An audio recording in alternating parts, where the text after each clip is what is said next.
I've written 2 books, both on Eisenhower meeting aliens and Nixon and Gleason, Nixon taking Jackie Gleason to see aliens. But the thing I found interesting in your book on Eisenhower is you talk about the fact that there's a good possibility that before 1954, or specifically 1948, Truman might have met an alien too, right?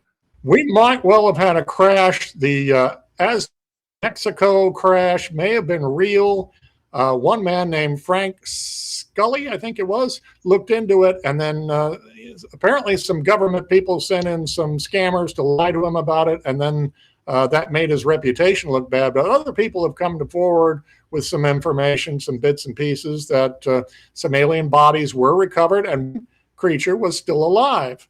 And they took him to Los Alamos labs in New Mexico, and he spoke to them in English and was apparently pretty friendly. So they gathered some information, and they even found on the spaceship itself that crashed a kind of high-frequency radio communication device, if you want to call it that. And he apparently cooperated, showed them how to use it so they could communicate with his people. And about a year and a half later, they managed to set up a landing for his people that he be allowed to go back to his race.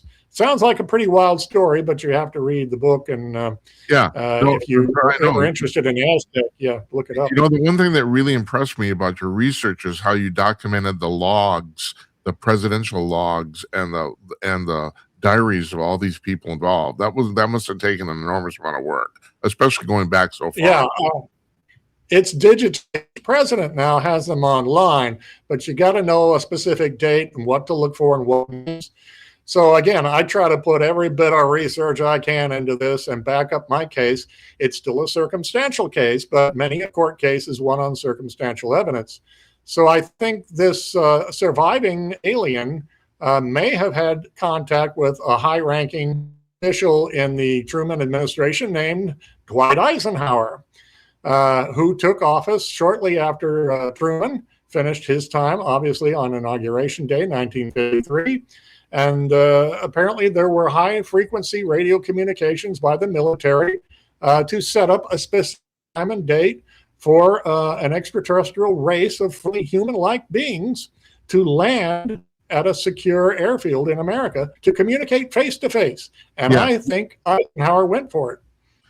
So you brought up, I didn't know this, the fact that Eisenhower was actually Truman's Joint Chiefs of Staff, right?